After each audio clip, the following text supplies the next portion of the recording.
તો તમે જોયું એ પ્રમાણે આપણે કૃષ્ણ ભગવાનને સ્નાન કરાવ્યું, એના વસ્ત્ર પહેરાવીને એનો શણગાર કરેલો છે અને પાછા ફરીથી એને એના સ્થાન પર બેસાડી દીધા છે. આજે કૃષ્ણ ભગવાન કેવા લાગે છે તમે કોમેન્ટમાં જરૂર કહેજો. એના વસ્ત્ર, એનો શણગાર કેવા લાગે છે. અને આ છે અમારું મંદિર અને હું તમને મારા નાના એવા ઘરની શેર કરાવું, મારા ઘરની. તો તમે જુઓ, નાનું ઘર છે મારું, પણ એમાં બધા બહુ મતલબ હળી મળી અને સુખ શાંતિથી રહે છે. આખું ફેમિલી જોઈન્ટ ફેમિલી છે અમારું, મમ્મી, પપ્પા, ભાઈ અને મારા કાકા જોઈન્ટ ફેમિલીમાં છીએ. હું તમને બતાવું મારું ઘર. તો એક તો અમારો આ રૂમ છે,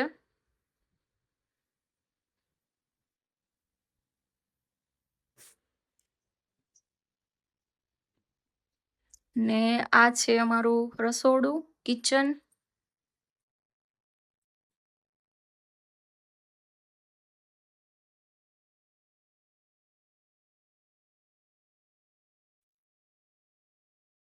ને આ એક બીજી રૂમ છે.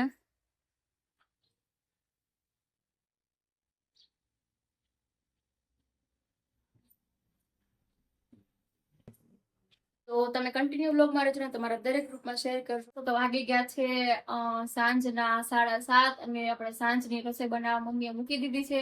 મમ્મી આજે આપણને કંઈક નવીન શાક બનાવીને શીખવાડવાનું છે. આખા ભરેલા સરગવાનું શાક. આખા એટલે ભરેલા સરગવાનું શાક મમ્મી બનાવવાના છે. મેં તો પહેલી વાર સાંભળ્યું કે ભરેલા સરગવાનું પણ શાક થતું હોય. તો મમ્મી પાસે હું શીખું છું આજે ભરેલા સરગવાનું શાક કેવી રીતના બને, એની અંદર મસાલો શેનો ભરવાનો ને કેવી રીતના ભરવાનો. તો ચાલો હું પણ તમને બતાવું કે ભરેલા સરગવાનું શાક કેવી રીતના થતું હોય. નોર્મલી આપણે સરગવાની કઢી ને આપણે એમનો નોર્મલી સરગવાનું શાક તો ખાતા જ હઈશું, પણ ભરેલા સરગવાનું શાક કેવી રીતના બને ચાલો હું તમને આજે બતાવું. મારા મમ્મીની રેસીપી છે, હું તમને બતાવું કે મમ્મી કેવી રીતના ભરેલા સરગવાનું શાક બને. મારે પણ શીખવાનું છે ને તમે પણ શીખી લેજો અને સારું લાગે તો ઘરે એકવાર ટ્રાય જરૂર કરજો. હું તમને બતાવું. આ પેલા આપણે ઓલી નોર્મલ સિંગો આવે ને એની કરતા થોડીક જાડી સિંગો લેવાની.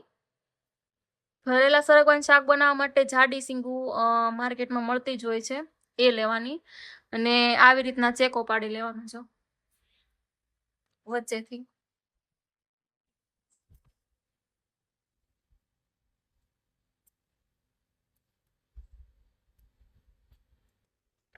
એવી રીતના ચેકો પાડી લેવાનો. કેમ બનાવશો મમ્મી ભરેલા સરગવાનું શાક? બસ જો આ ચેકા પાડીને હવે હમણાં મસાલો તૈયાર કરશું. હા, બાલાજીનું જે તીખું ચવાણું આવે ને ઓલા નાના પેકેટ ઈ લેવાના, અને જે ઓલા ગાંઠિયા આવે છે નાના પેકેટના ઈ લેવાના.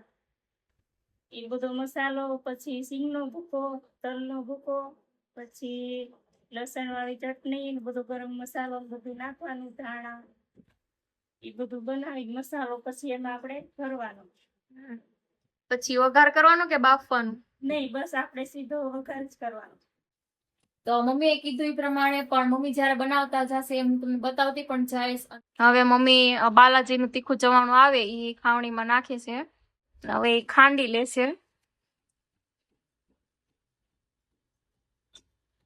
ભરેલા સરગવાનો મસાલો બનાવવા માટે મમ્મી ચવાણું ખાંડે છે અને પછી બાલાજીના ગાંઠિયા છે એ ખાંડશે અને પછી એનો મસ્તીનો મસાલો તૈયાર કરશે અને ભરશે અને પછી એનો મસ્ત વઘાર કરશે.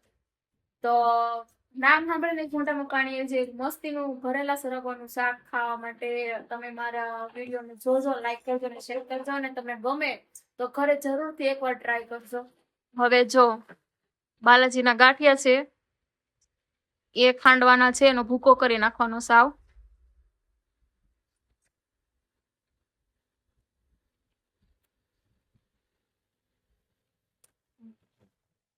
આ આપણે ચવાણું ખંડાઈ ગયું છે, આવું ઝીણું ખાંડી લેવાનું. ગાંઠિયા પણ એવી જ રીતે ખાંડી લેવાના.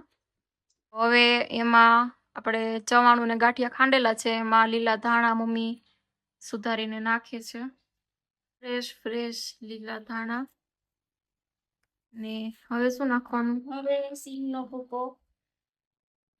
તૈયાર જ છે સિંગનો ભૂકો, એમ ખાંડી તલનો ભૂકો છે. તલનો ભૂકો છે. આ છે સિંગનો ભૂકો છે અને આ છે સિંગનો ભૂકો. ખાંડીને મમ્મી તૈયાર જ રાખે સિંગનો ભૂકો, એટલે આપણે કાંઈ પણ વસ્તુ બનાવી હોય તો તાત્કાલિક આપણે ખાંડવાની જરૂર ના પડે. પછી ચપટી ખાંડ, ચપટી ખાંડ, મીઠું, ને હવે ધાણા જીરું, હળદર,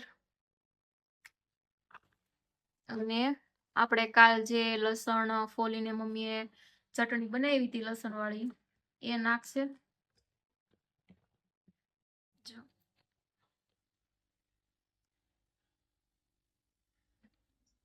જેટલું તીખું ખાવું હોય આપણે એટલી લસણ વાળી ચટણી નાખવાની. અડધો ફાડો લીંબુ નાખવાનું. તેલ નાખશે એમાં.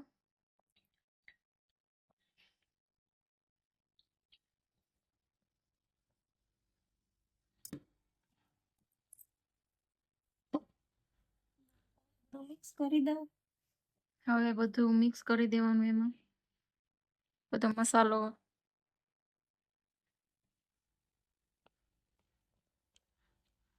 આવી રીતે બધું મિક્સ કરી દેવાનું પછી, એટલે પ્રોપર બધું મિક્સ થઈ જાય.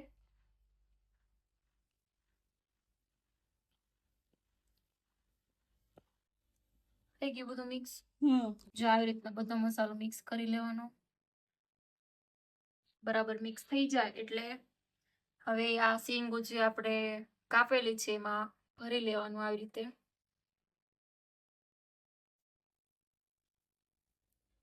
આપણે આખા રીંગણા જેમ ભરીએ એવી રીતે જ તે આ સિંગુ ભરી લેવાની છે, રાખવાની. જો આવી રીતે.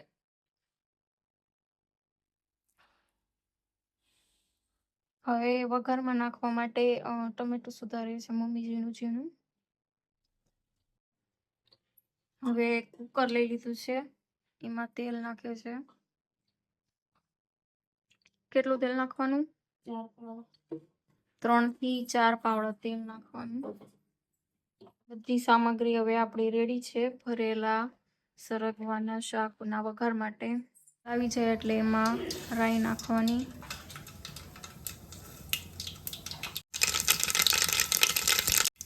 રાઈ તતડી જાય એટલે હિંગ નાખવાની. અને પછી આપણે જે સરગવાની સિંગુ ભરી છે એ બધી એડ કરી દેવાની. સરસ મજાનો વઘાર થઈ ગયો આપણો ભરેલા સરગવાનું શાક.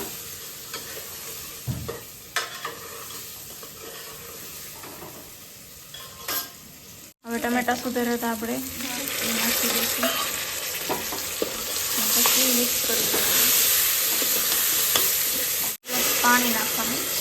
ગ્રેવી વાળું ખાવું હોય તો પાણી વધારે નાખવાનું, અને બહુ ગ્રેવી ન ખાવી હોય તો પાણી ઓછું નાખવાનું. અને આપણે મસાલો કર્યો તો એમાંથી મસાલો થોડોક વધેલો છે, એને ઉપરથી નાખી દેશો એટલે ગ્રેવી થઈ જશે. મસાલો હોય તો એ આપણે ઉપર નાખી દીધો છે. હવે કુકર બંધ કરી દેવાનું. એક સીટી કરવાની. એક જ સીટી કરવાની. એક સીટી કરવાની એટલે થઈ જાય, બફાઈ જાય. સરગવાનું બહુ જાજી સીટી ન હોય, એમાં એક જ સીટી કરવાની હોય. જાજી સીટી કરવી તો પછી સિંગુ ઓલી થઈ જાય, વધારે બફાઈ જાય. હવે આપણું સરગવાનું શાક મસ્તીનું વઘાર થઈ અને સીટી કુકર બંધ થઈ ગયું છે. હવે એક સીટીમાં જ સરગવો આપણે બફાઈ જશે. એક જ સીટી કરવાની મમ્મી કે એના કર વધારે સીટી કરો તો સરગવો વધારે બફાઈ જાય એટલે મસાલો બધો બહાર આવી જાય. એટલે એક સીટી કરશો એટલે તમારો સરગવાનો ભરેલા સરગવાનું શાક પ્રોપર રીતે મસ્ત અને ટેસ્ટી બની જશે. તો તમે ઘરે જરૂર ટ્રાય કરજો એકવાર અને કોમેન્ટમાં કહેજો કે કેવું બન્યું ને તમને કેવું લાગ્યું. તો રેડી થઈ ગયું છે આપણું આખા સરગવાનું શાક. જોઈ શકો છો તમે.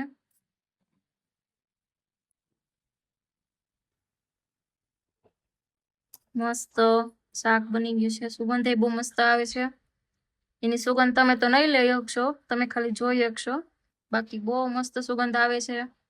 તમે એકવાર ઘરે જરૂર ટ્રાય કરજો, તમને બહુ એટલે બહુ ભાવશે. તો બસ આજનો બ્લોગ આપણો અહીંયા જ પૂરો થાય છે. તો બધાને ગુડ નાઇટ, જય શ્રી કૃષ્ણ, અને ધ્યાન રાખજો પોતાનું અને તમારા પરિવારનું. Thank you.